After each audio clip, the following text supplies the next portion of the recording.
Hi, friends.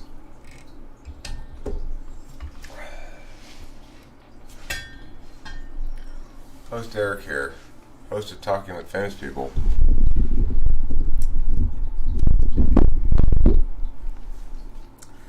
Did you know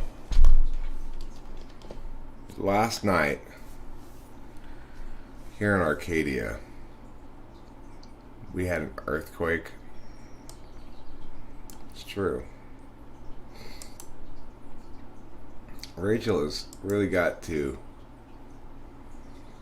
I know about Ruth Bader Ginsburg dying last night.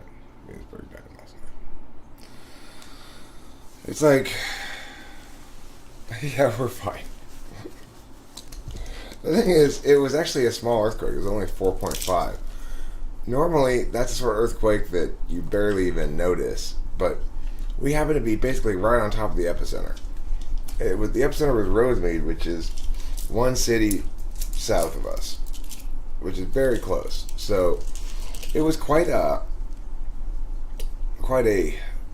startle. Like, Rachel and I were in bed, and all of a sudden there was an earthquake, and she reached over and grabbed me, and I reached over and grabbed her, and I said, "Earthquake." And it lasted for a little while. We didn't even get out of bed. And then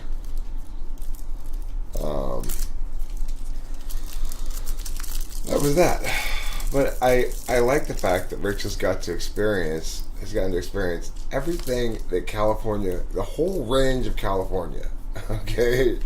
She's had the hottest day in LA County history, which was Labor Day. When it got to 121 degrees in Woodland Hills. She's gotten to be here for some of the craziest rainstorms I've ever seen.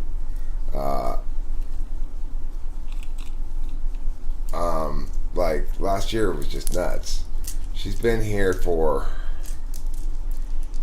just about everything that California has to offer. She's had earthquake now.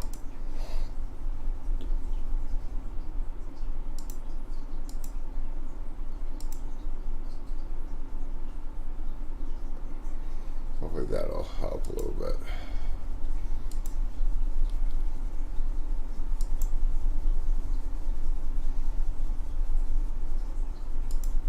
Okay. So,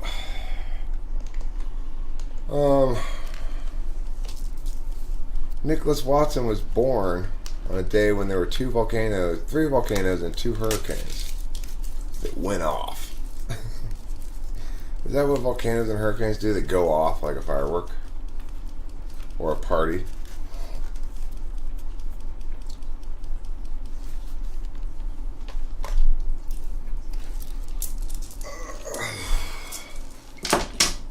Today is the first debate tournament of the year, but I don't have to go anywhere because it's remote. So I'm not judging or anything either. I have my debater competing in his first tournament of the year, but I don't have to do anything. Yeah, I think you're right about hurricanes, Nicholas Watson. I do believe your diction is correct there. Hurricanes develop. Hi, Xavier Reed. You're in a Mormon church. Hey, you know what they say? When in Mormonia, do as the Mormons do. Okay?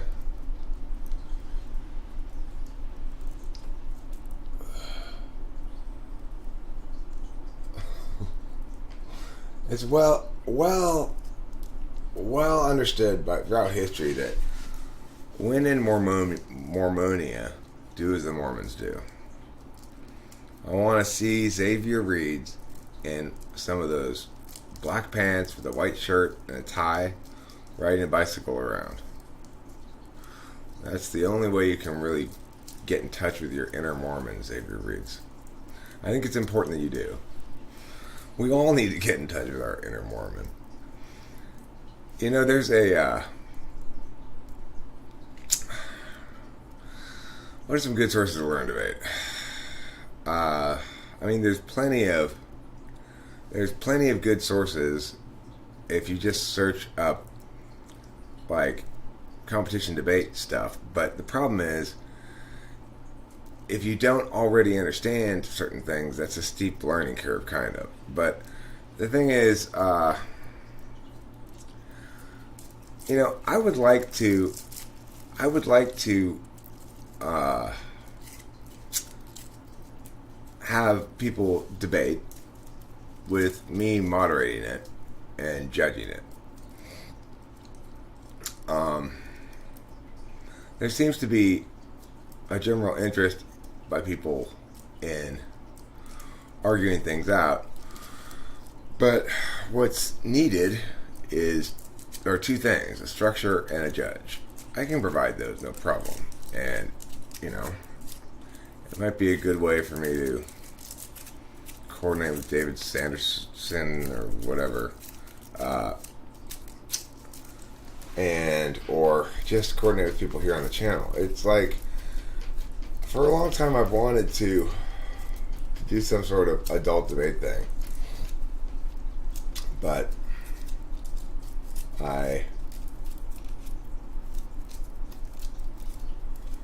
haven't made it happen yet.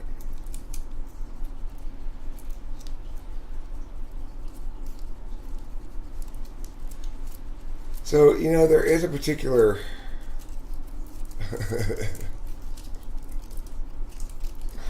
right. Well, it turns out that the proper color for my anus is cerulean. And I thought it was periwinkle this whole time. What was I thinking? What was I thinking? There's on Pornhub, if you look for it, you can find a particularly fun kind of pornography, the theme of which is, Mormon elders getting naughty Mormon girls in trouble for being so promiscuous. Naturally, their punishment includes getting digged down.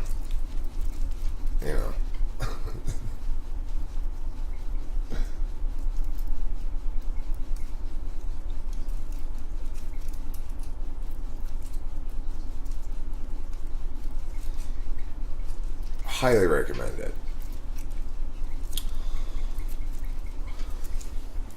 Anywho,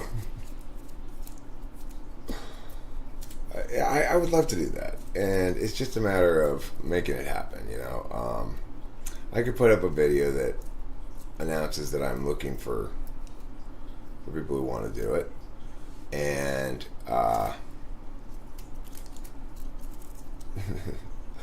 you don't think that's how Mormonism works? I'm pretty sure that's how it works. Pretty sure. Anyway,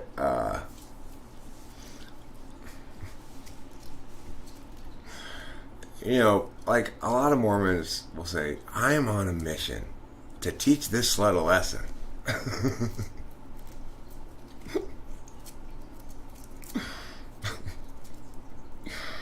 Anywho,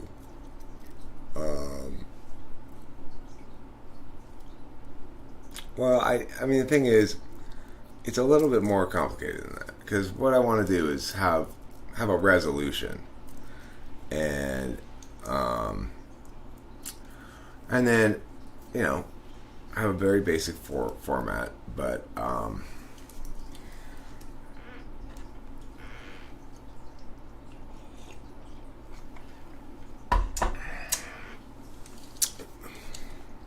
do I know what derfing is? No. It's Mormon high school kids' version of messing around. And what does it entail?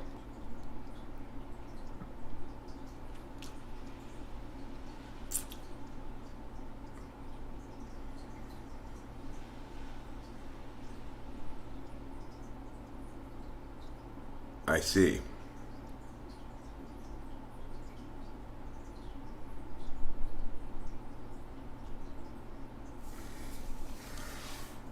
No, but I probably don't want to, Nicholas Walton. I'm a little SI sensitive.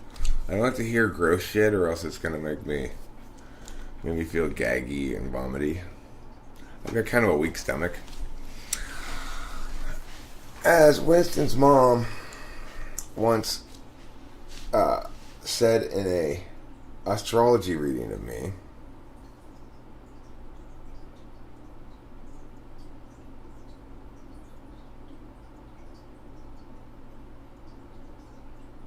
I have a weak stomach.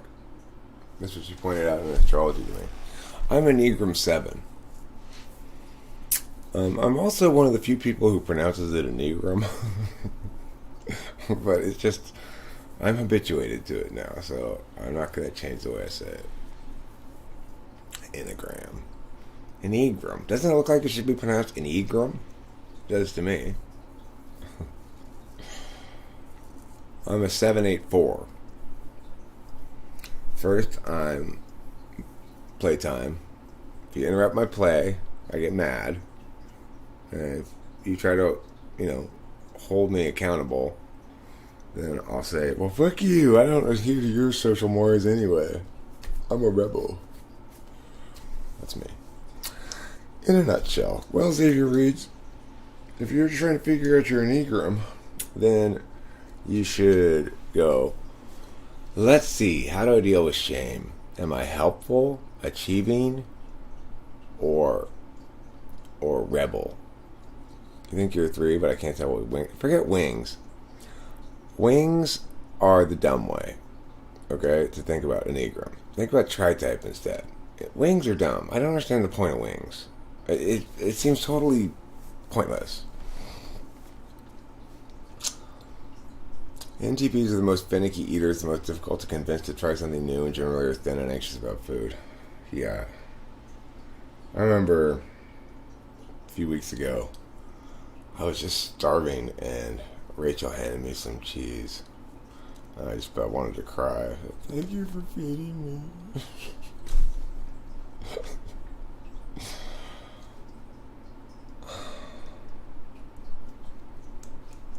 It's like, well, that's why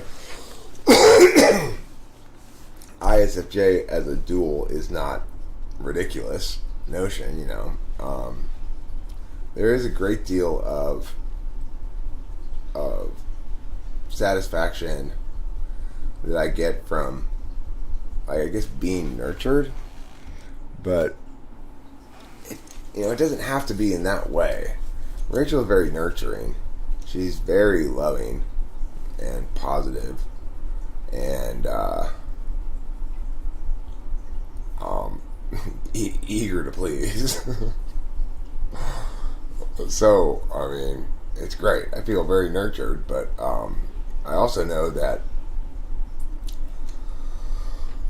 generally speaking, Rachel isn't going to be on top of my eating and stuff for me. Although she will say, like, are you hungry? But it is the case that when I was with Kimberly, she accepted and embraced the job of feeding me. So it's like she'd show up with a bowl of food for me when I was about time when I was hungry. And that was very nice. There's no denying that. That's a nice thing. But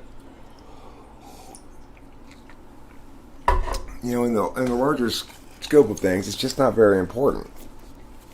It's like in the era of fast food and Uncrustables and ice cream sandwiches and other things that I can just grab out of the freezer and eat, it's not that critical.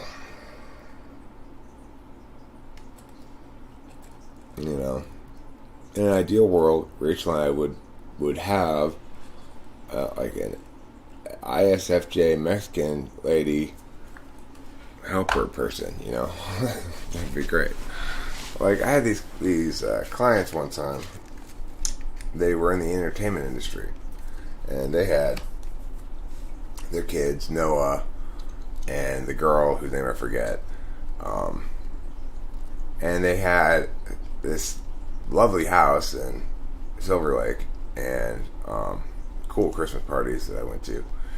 But anyway, they had two living Mexican ladies to cook and clean. And also, of course, they'd raised the kids when they were little so that all the kids were native Spanish speakers.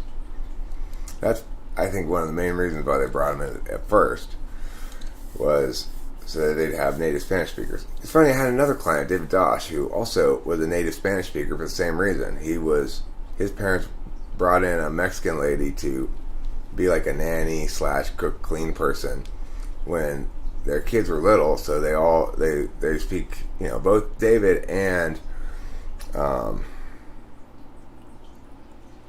what's her name? Danielle. David and Danielle Dosh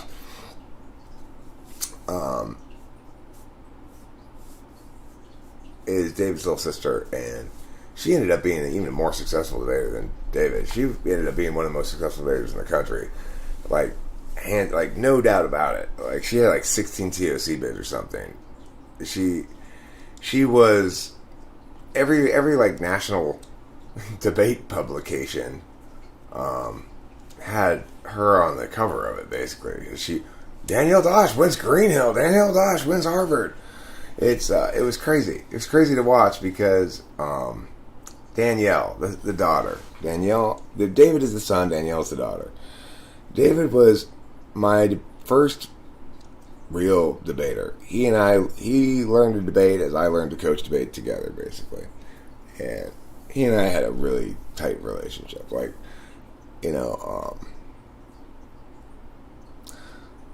well, I mean, now he's the head coach of Immaculate Heart. It's incredibly moving because it's like Dosh, Dosch, Danielle Dosh. It's incredibly moving. It's like there's this family, the Doshes, and I started coaching David, and like I said, we became tight, and he ended up coaching his sister, and it's like their whole family went from, like, David was into baseball. I don't know what Daniel was into. Then I showed up, started coaching debate, and their whole lives changed. Like, both their kids turned out to be badass debaters, and their high school years were defined by flying around the country, and I'm sure if you Google Danielle Dosh, you'll see plenty of stuff on her. She was, by all accounts, a pretty famous debater in the debate community. I mean, like, people know who she is, and when you're the best, you stand out. That's the cool thing is, did somebody interview her? Cool. I would love to see that. Thank you for finding that.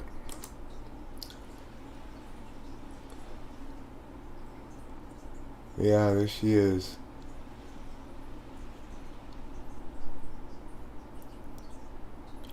Yeah, so her sophomore, junior, and senior year, she qualified for TOC and accumulated a total of 16 career bids.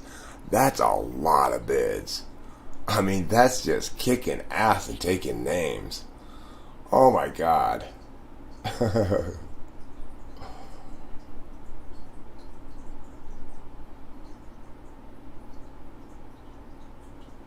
Oh, so she's working for that camp now.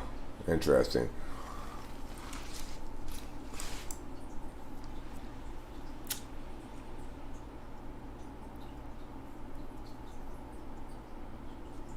I mean, look at that. She championed Loyola. She was top speaker and top seed at Greenhill. She at presentation at Alta, at college prep. I mean, these are all like big ass names tournaments. She was an octafinalist at TOC. That's impressive. That is really impressive. She didn't win TOC or anything, but The thing is, the best debater never wins TOC.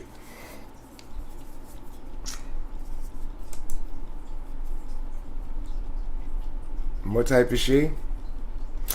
Um, David's an ENTP.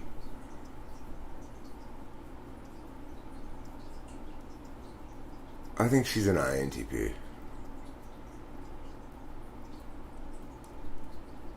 Yeah. She's an INTP. With good FE. Polished FE from debate. Yeah. And she was better than her brother. But, she had a better coach.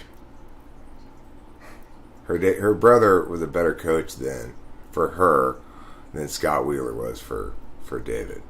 And the reason is, of course, Scott Wheeler's an ESTJ coach. Now, David did quite well, too. I mean, I don't mean to be underselling David's accomplishments. He was quite an accomplished debater as well.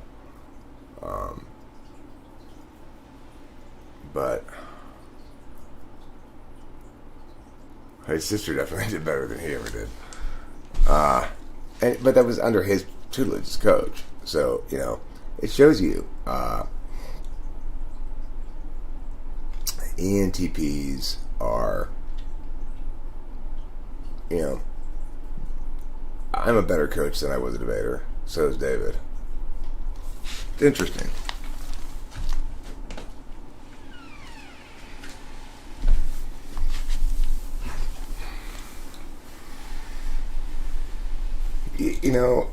It's weird to see an INTP who's accomplished as much as she has at such a young age, and to see the impact on her self-esteem and stuff. She glows when she walks around. She glows. She's so happy and so realized. It's incredible. And it's because, of course, she's not suffering from all the SE polar stuff that people suffer from. Why not? Because she had debate. That's why not. It gave her something that was purposeful. It's like people go to school, and if you're an NTP, none of it has any purpose at all, as far as you can tell. It's just a waste of time. It's like, why am I doing this? And then you encounter debate, and you realize this is real. This is zero sum. For me to succeed, someone else has to fail. It matters. And everything is very different thereafter. It's like you realize, oh, there really are some things in life that reward competency, that where it matters who's right.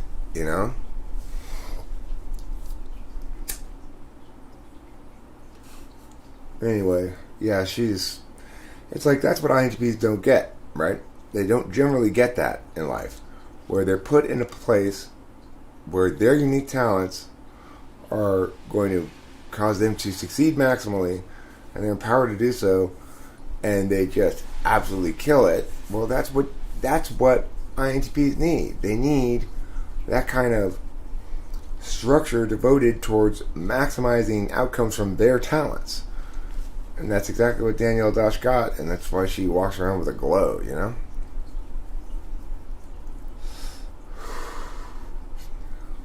Right, well, see, that's the problem. Children should belong. But if you want them to feel something other than just communitarian okayness, then they need to succeed. They need to be good at something, right? Yeah. Everyone needs to be good at something. And INTPs, they have sort of the worst situation. They are potentially the best at something that nobody cares about. being right and understanding things and figuring shit out. Well, they care about it in a debate.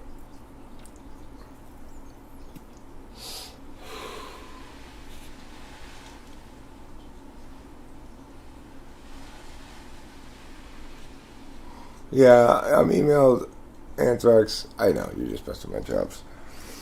It's interesting, I've heard this thing before too. Those people who can do, those who can't teach. Um, I've always sort of thought those people who can do and those people who can teach also potentially teach. But teaching is definitely its own skill set. I didn't used to understand that. I think non-teachers don't really get it, that just how steep a learning curve teaching is. You know, it's when I first started doing it, I didn't understand that because well, I mean, it requires a good TE frame to be good at it. It requires an applied TE frame. So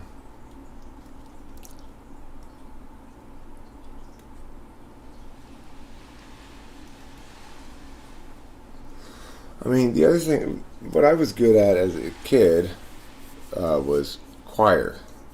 I was one of the best singers in the choir. I was second best, though. I was always second best. There was this kid named Lauren who was better than me, which was kind of annoying. But I wasn't very competitive as a kid. I didn't. I preferred the FE than I did beating people.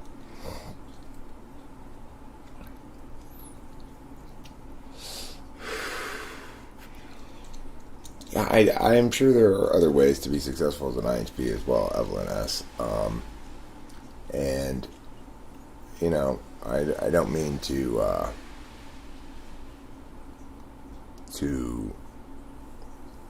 suggest that only debaters are successful INTPs.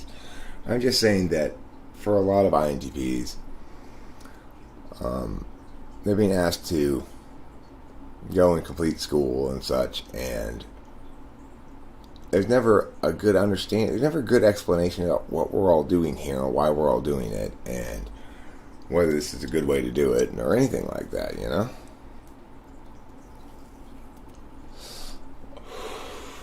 Lawnmower says, Winston's mom, I know a lot of happy short people and a lot of sad tall people. Huh.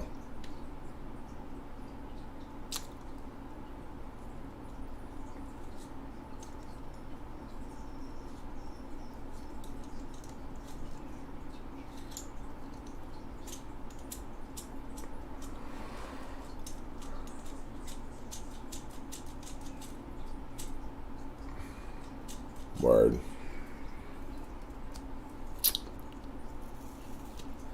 So, I've been trying to remix this song.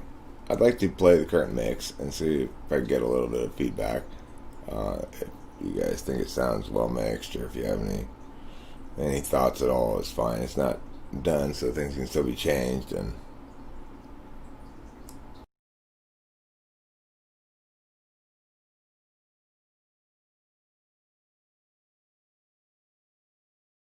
Santa Anas from the east are blowing, driving on this mountain fire. Grant Atlanta had best be going, they had cut it down to the wire.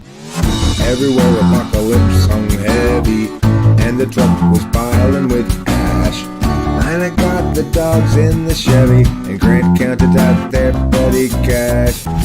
If times are ending, then time is bending. Flames raining down from the sky, while the dogs knock out Grant exhausted. Atlanta stays awake to cry.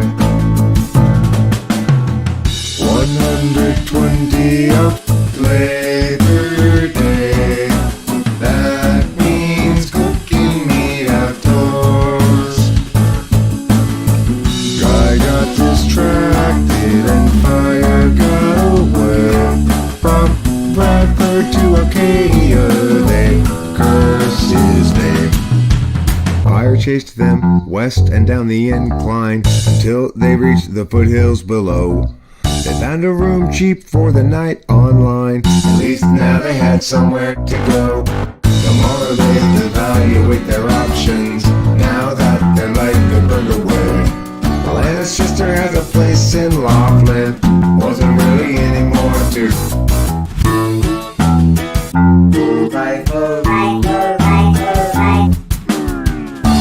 times are ending, then time is bending. Flames rain down from the sky. Well, the dog's knocked out, brain's exhausted. Lana stays awake to cry. Well, the dog's knocked out, brain's exhausted. Lana stays awake to cry.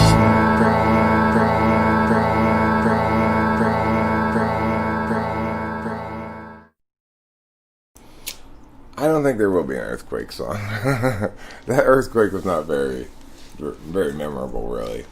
But I was happy because I got to have Rachel got to experience an earthquake. I agree with you that the mood and the lyrics don't really match. I agree with you on that point.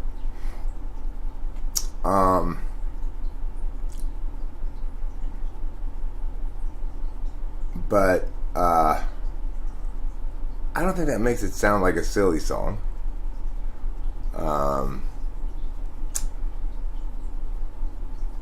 don't know what to say about that. Here's how you speak Spanish with a natural accent, okay? Repete. Hay demasiado chupacabras en este pueblo.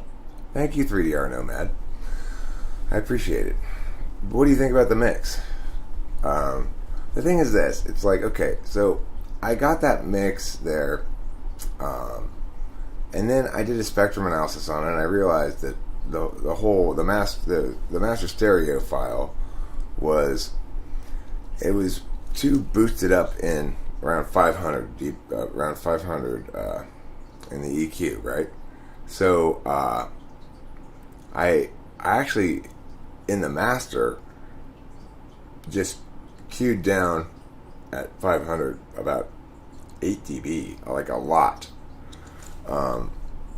And that's what the master sounds like. So I don't know if I should go back into the mix and get like cue down at that spot in each of the individual tracks, then re-export it and remaster it, and have to do less EQing in the mastering.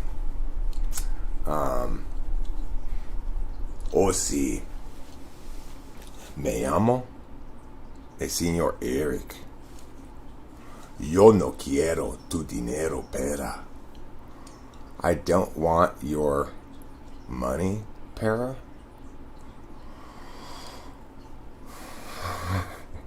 I don't want your money, pera.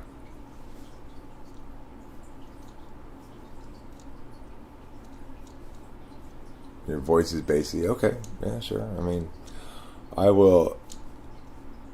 Oh, para equals bitch. I didn't know that.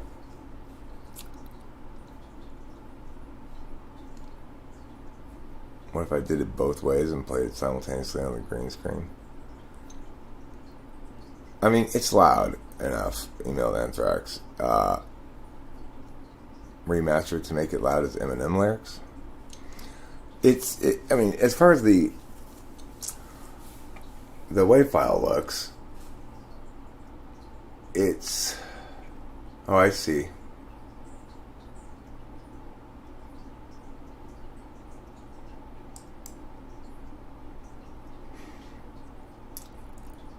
So, you can kind of tell quite a bit about a song by just looking at the file of the master. So it's like, what can you see in this? Well, you can see that it's not overly compressed. There's still dynamics here. It's like, if you were to, what I consider, over compress this, then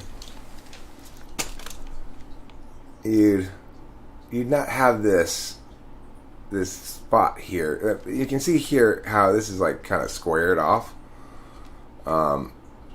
In general, I like to kind of avoid that, have it a little bit more rounded at the top. But some people might say, well, Eric, that's not compressed enough. That's, it's going to be it's going to be quiet compared to some like conventional songs. I think this one maybe not. I'm not sure. That's always a tough one for me because, like, look, you can compress this by. I could do something like this to compress it some. I mean, to bring it down some like that. Then I could limit it to get rid of those little artifacts at like -3. And then I could optimize it back up to the top, and it would be louder. Does it sound better this way? I don't know. Santa Anas from the east are blowing, driving on this mountain fire.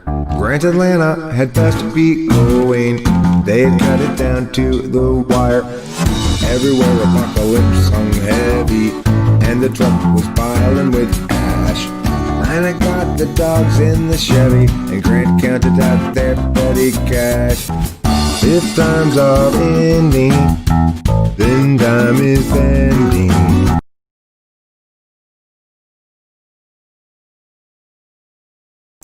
I'd say that's a little overcompressed.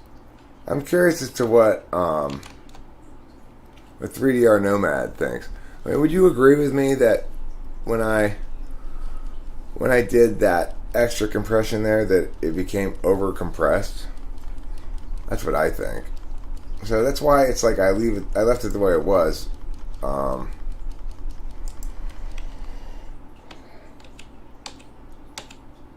Like this is, I think, compressed enough. You know, if I were gonna, I just don't think it compresses more and sounds good. So, hi Lauren. Yeah, overcompression kills dynamics. Exactly. And let me get rid of this window. And it also makes it sound all breathy, you know.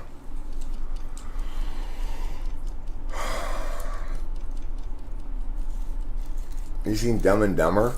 Your songs sound like they'd be on the soundtrack for that movie. I have seen it a long time ago, but I don't really remember it. Hi, Lauren and Nicole.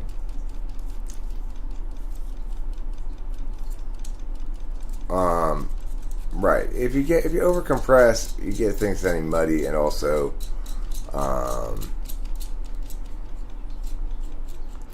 it gets this weird, like, yeah. So that's the thing about making music in general is Jeremy once described mixing as trying to get 120 gallons of water into a 100-gallon tank, which I thought was kind of a fun way to describe it. Which is to say, you always seem to be fighting to get more room in the soundscape for things and have them stand out and etc. You know, it has been a long, hard journey for me getting the hang of recording music, and I certainly am still no expert on it. It's about as steep a learning curve as there is in the world. You know, you can't really get a steeper learning curve than making, mixing, mastering music, and especially since nowadays it's all one person's job, right? It's like I got to do everything. I don't have anybody helping me.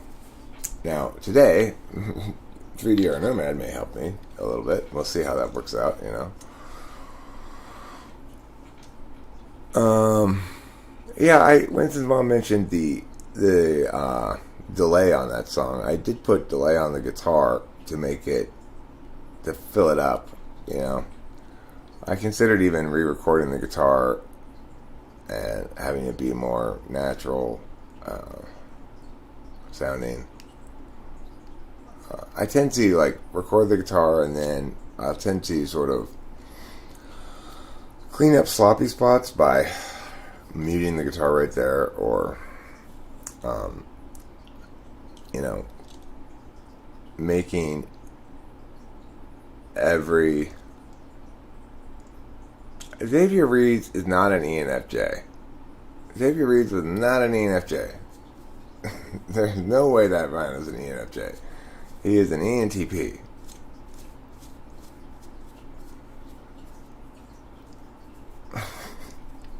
Well, Nora, you need to introduce me to your Swedish music producer. You know, in that movie about the Eurovision Song Contest that I watched the other night, there's a scene where... Oh, you did? Okay, cool. There's a scene where they try to get this... No.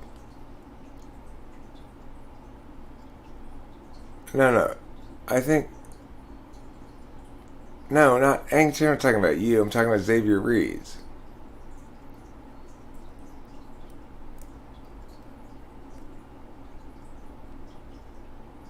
Sean is an ENFJ. Xavier Reeds is an ENTP. Anyway, in the movie they got this like Korean boy band hipster guy to add, you know, like beats and stuff. I don't want everyone to be... Jesus Christ, Nicholas Watson, what a strange thing to say. I do believe that Xavier Reeds is an ENTP because I debated him and I got to see how he debated. And at first he was rather polite and had pretty good FE. But if you watch the whole thing and got to the end, you saw him dissolve into his ENTP hood. And I'm convinced he is one. I do not want everyone to be an ENTP. In fact, I rarely think somebody's an ENTP. I find it to be among the rarest types, you know? It's like almost nobody's an ENTP, it seems like. But there are some of us. And like I said in that video, after I had that debate, I made a live stream called ENTPs Are Impossible. Because it's very frustrating dealing with other people of my own type. They are pains in the asses, in general. I guess that means I am too. You know, I'm a pain in the ass too, I guess. What happened in that movie? They didn't win the Eurovision Song Contest, but they sort of redeemed themselves in the eyes of Iceland and returned home heroes anyway. It was a nice movie. It was a sweet movie. One of the things I liked about it is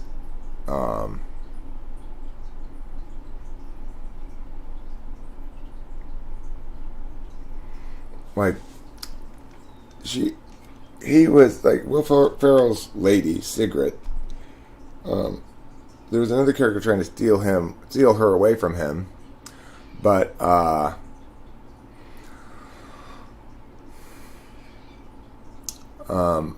cool thing was the person trying to steal away from him was gay, so there was sort of a safety in the whole thing that made me more comfortable watching the movies. Like, I wasn't worried about that lady banging the Russian guy because he just wanted her singing ability. He didn't really want her body or anything, you know. Anonymous Random Zero. I was tried typing my friend last night and it went horribly. I was unable to explain cognitive functions properly and ended up confusing myself more on what a type is. What's a good video to show? I don't know what a good video to show is, but I will share with you the quick reference guide. Do you have that? The quick reference guide is a good thing to look at if you're going to type somebody because it is, as its name suggests, a quick reference guide. And it has points about like how to type somebody and also other things like that. Here's another document I'll share with you.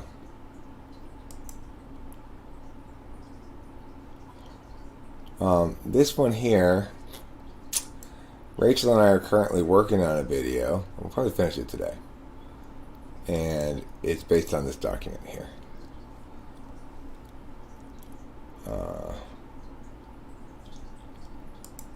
So this is a good document to look at.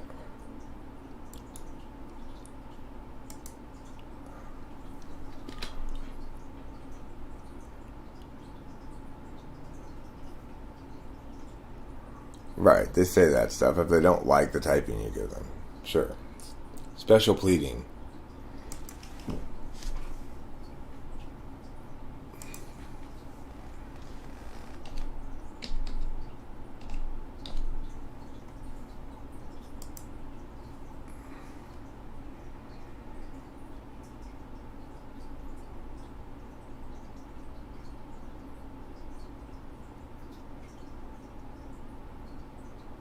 Well, I mean, this document's not complete. I have so many documents like this. This is so silly.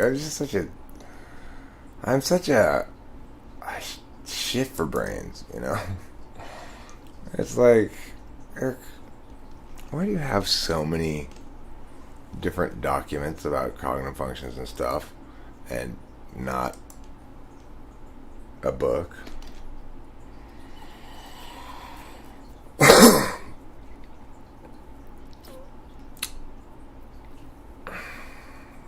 The thing is, Skygear, the other thing is, you just get tired of it eventually. It's like, I don't mind typing people, but it's the job, so they're gonna pay me for it, you know.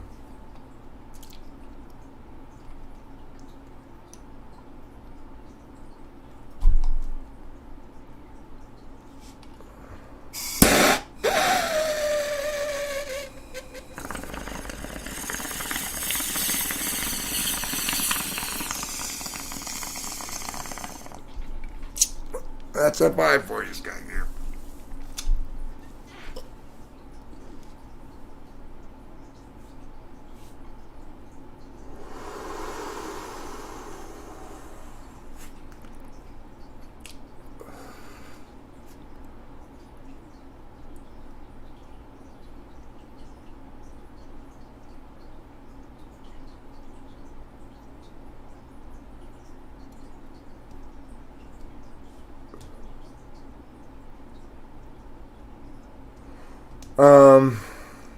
I would say that nurture plays more of a part in SI DOMs than it does in other types.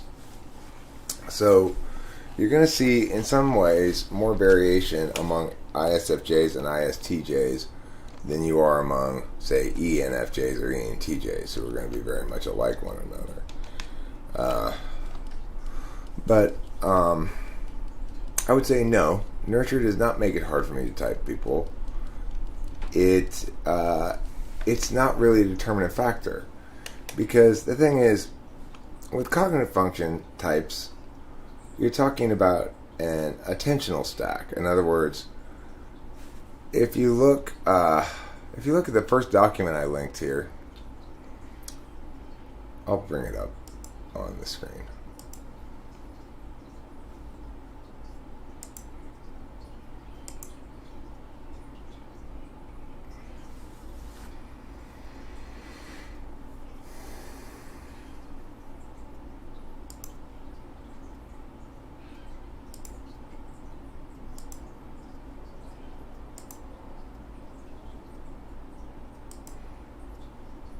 So,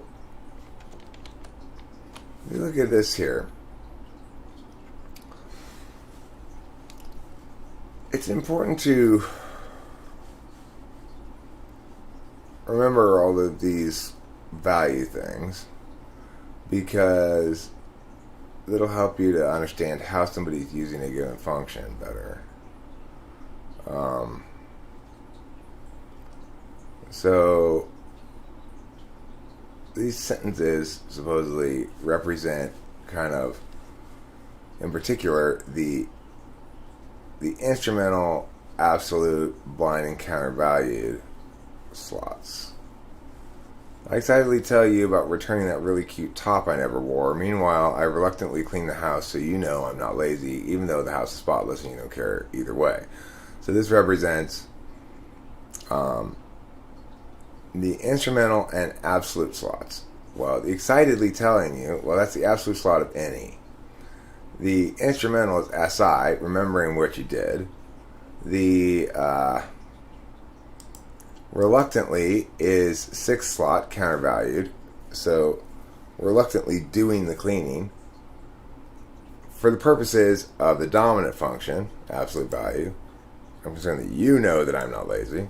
And representative of my NI polar, even though the house is spotless and you don't care either way. So this sentence sort of conveys these things, you know.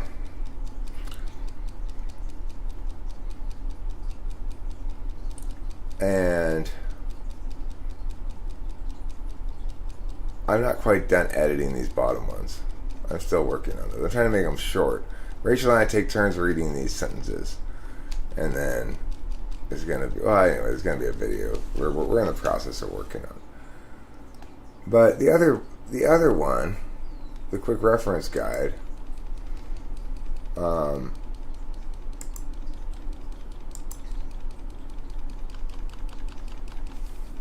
talks about stages of a typing session. Observe, ask fewer questions, listen longer to answers. Engage, ask more questions, cut off answers sooner. And explain, decide on type, declare, adjust. These are the three stages of typing somebody.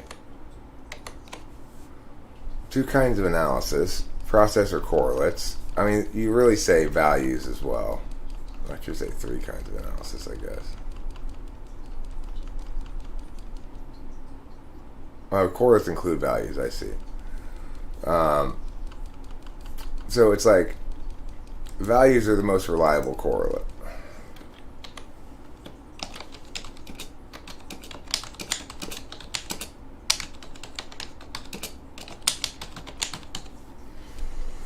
Three kinds of limits: testing, time, and client. Some function tests are robust, while others are less reliable. A session length of an hour is usually enough, but not always. Sometimes it's too much. A client's interest in attaining a given outcome may skew answers. So in other words, FI, the client's FI is one of the most annoying limits of typing. And that's the thing that Skygear is highlighting. He's like, I can't stand the FI special pleading after the fact.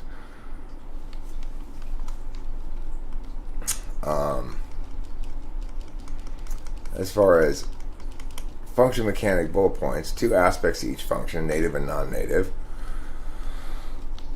So, the native function of my dominant function, the native aspect of my dominant function is metaphysical. The native aspect of my second function is metaphysical. The native aspect of my third function is metaphysical. So that's going to mean that I have a more countervalued relationship with my sixth function, for example, which is physical, than, say, an ENFJ, who has a sixth function that's consistent with their first and second function in aspect. Four fields of attention: external physical, external metaphysical, internal physical, internal metaphysical. Four kinds of functions: knowledge, deliberation, interface, and action.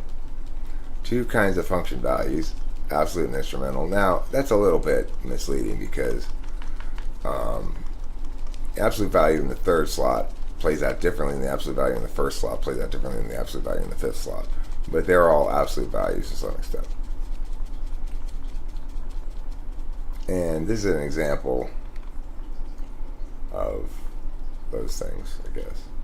And so then testing for NI, or typing for NI. This is an example sort of matter to concern yourself with when typing. NI doesn't neatly collapse into a single testable skill in the way that SI or TI or even NE does. Nevertheless, it is often fairly clear whether or not an individual is front or back slot NI because SI is so testable. One quick strategy to determine SI or NI is to simply ask the client to define a few terms. Clients with NI in the dominant slot are likely to give mostly one or two sentence definitions. Extroverted intuitors are also introverted sensors, of course, so as the two function on the same axis. NE in the ego block is likely to give explanations, not definitions. Don't be misled by demonstrative NI and INTPs, however. At the beginning of a session, before the INTP is opened up, that sixth slot NI can look a lot like first or second slot NI. However, as the INTP loosens up, the explanations will grow in length and complexity. Concision is a value implicit to NI. That's another good strategy, is asking a client to summarize a film, elevator pitch style. This is something that most people can improve on with a bit of practice, so it may be necessary to demonstrate a few examples. Lots of function tests can be used to test multiple things, depending on the directionality. For example, the combination invention questions are intended to be tests of extroverted intuition and can inform the typologist regarding NI slot placement. Say, I've invented a half microwave oven, half butter churn. Can you help me find a name? The singularity of answers by the ISP or ISFP is a strong indicator of front stack NI. When multiple names are variations on the previous, this indicates lower front stack NI. Remote association would seem to be the most direct test of NI available, and currently I understand it, but I don't really think it's very reliable anymore, but it's sort of reliable. It's what it shows whether you're an intuitive or not. Values testing can be more productive when testing for strong NI than it usually is when testing for other functions. The dominant tool NI frame is unusual across the board. Most people we encounter will dither on comparative value questions until given examples, or just as a matter of principle, any second slot. Since the frame of NI, however, presumes that determinate factors resolve open questions, and NI-DOM is the most likely type to provide unqualified answers when asked, which value do you prefer, meow or meow? So, here's some other NI questions. Is truth discovered or created, and why? Would you rather be a judge or a competitor in a poetry contest? Do you believe in the Illuminati, astrology, tarot? Please explain. If you're feeling iffy about a relationship, do you know what the problem is? Do you think it can be easily fixed, or is the discord implicit between the two parties? Is everyone unique, or is there a new pattern under the sun? So there's an outline of approaches here. It says, so you frame NI-polar, hard polar to test. NI-DOM, hard DOM to test. So your process assessments, native, distillation, that's like, concision and the comfort with giving single answers and such. Yeah,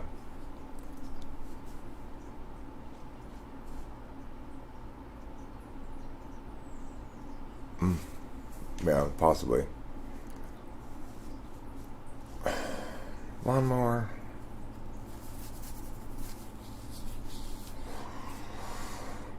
So,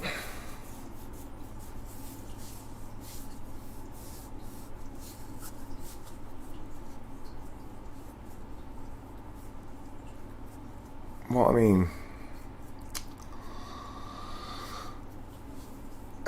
the Illuminati is a Discordian hoax.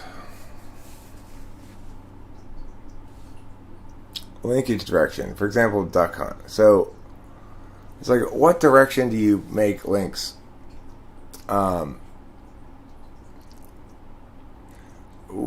When we see some ducks fly overhead, do you say, that reminds me of the time I went duck hunting with Dad, or do you say, duck hunt?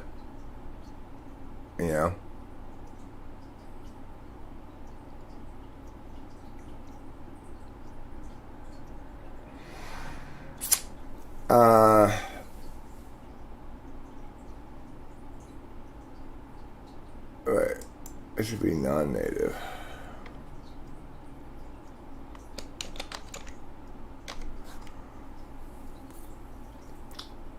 So, yeah, dynamic. So it is difficult, but if not impossible to test, because it's basically knowing when to act in the physical system. Like, if a deer's walking in front of you and you sitting there with your bow drawn, knowing when exactly to release the arrow to kill the deer, and like that sort of thing. That's NI timing. Or another example of NI real time is one time I was in the car, and I was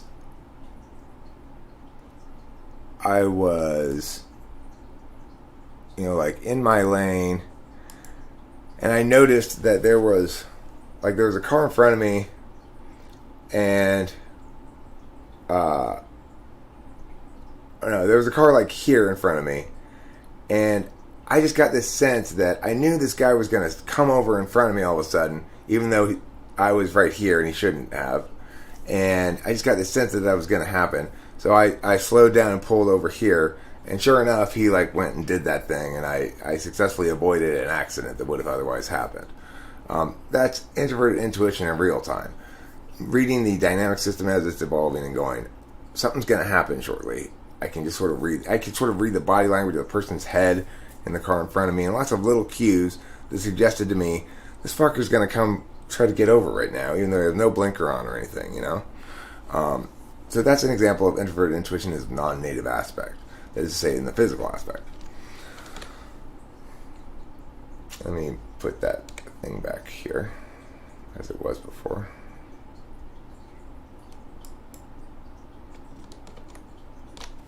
Let me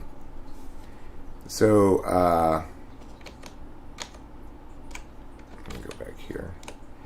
So what I'm saying is that's difficult to test, right? Is you're going to have a hard time figuring out how to test that that NI and the non-native aspect, so you can kind of just leave it be.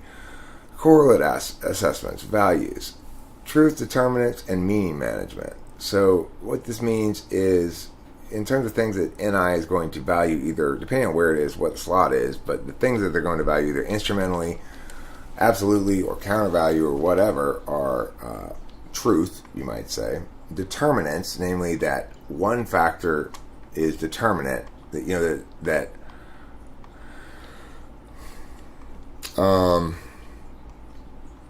it's like in poker. It's not how many hands you win, it's which hands you win. You need to win the big pots. And that's the determinant factor in whether you win overall or not. And that's something NI understands. And other things are like, well, what's the determinant factor in a felony murder case? Well, whether the person is still at the scene of the crime when the death occurs, or if it, or is various other kind of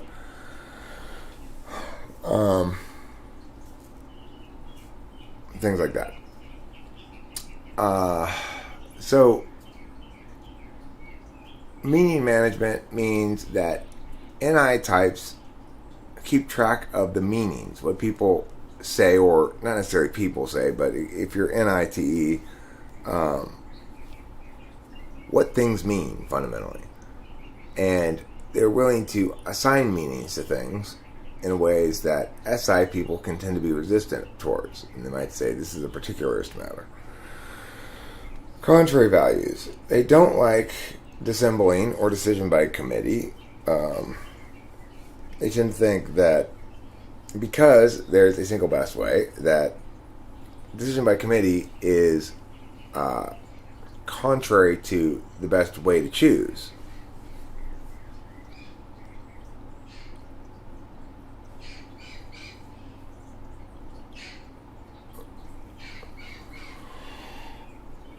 NI fundamentals. Collecting NE. So, NI types are receivers. They're receptive to hearing extroverted intuition, because they know they can know about it correctly.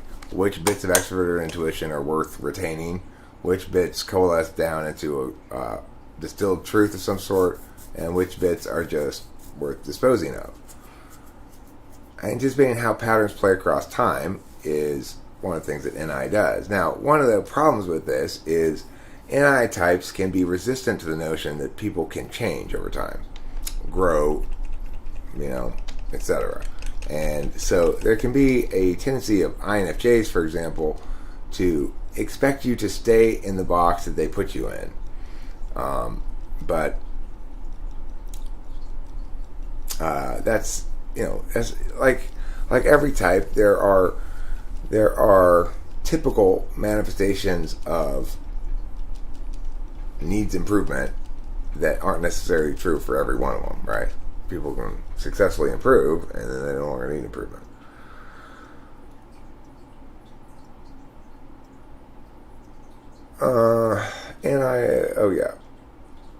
Archetypes. They like to see things through as representation of archetypes. So even a particularist matter, like whether or not you're in a good relationship, and NIDOM will turn towards universal explanations for why you are or not, rather than particular explanations such as I'm in a good relationship because I'm treated well and I'm happy, is not an explanation that NIDOMs, for example, are likely to embrace naturally.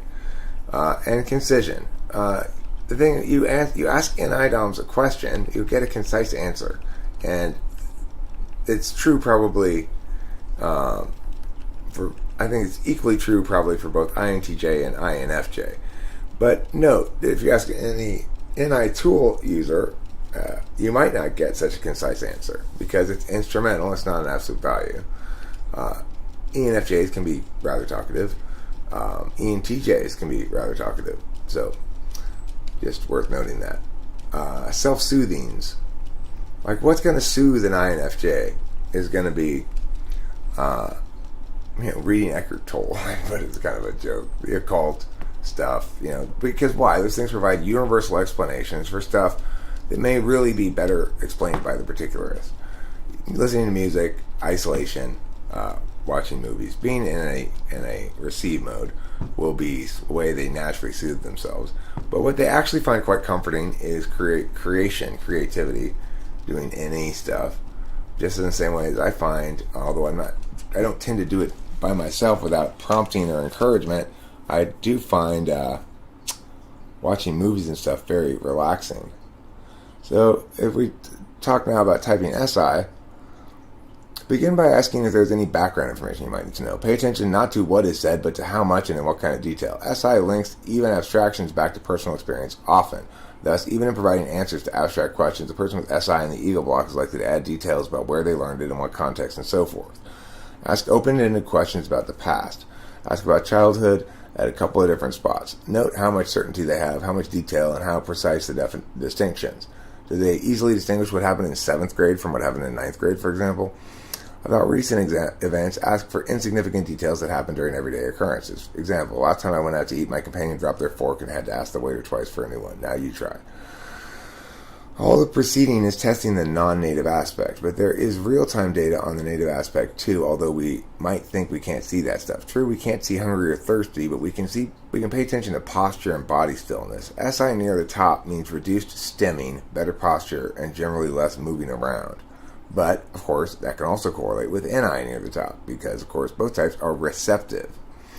Native aspect correlates are most unreliable with SI. The subjective knowledge function is bad at knowing one's own affect and behavior, how one's own affect and behavior compare against a standard or norm, independent of the SI user. So someone who is objectively very regular about meals might say they are irregular because they remember when they used to be perfectly regular and are describing deviance from that personal ideal rather than how they actually compare against an average person.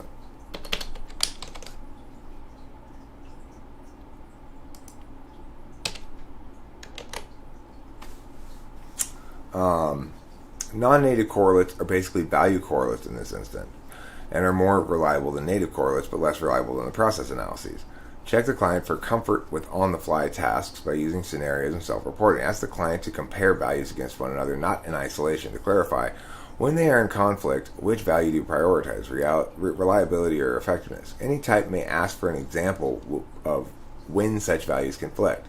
FI and SI in this regard both seem to correlate with asking for a lot of such examples more frequently.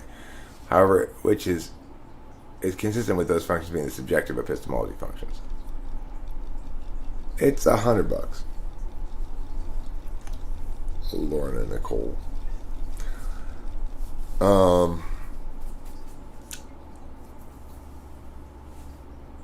And you can decide whether any client can decide whether I record it or not, and if I do record it, whether I publish it or not. It's entirely up to them. Some people want it to be recorded and published. Some people don't want it to be recorded and published. So, I like to always stress that because I've learned that sometimes people don't want to do a typing with me because they assume that it has to be recorded and published. That is not the case. Just because you only see the ones that are doesn't mean that there aren't ones that aren't. You know, there are plenty of ones that I don't publish.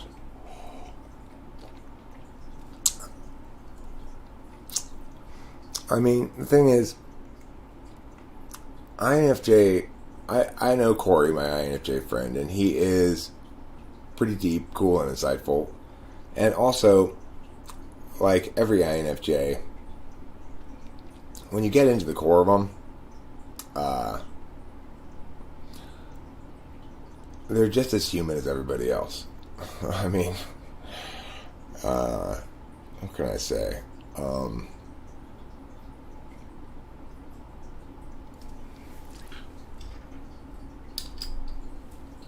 You know, I remember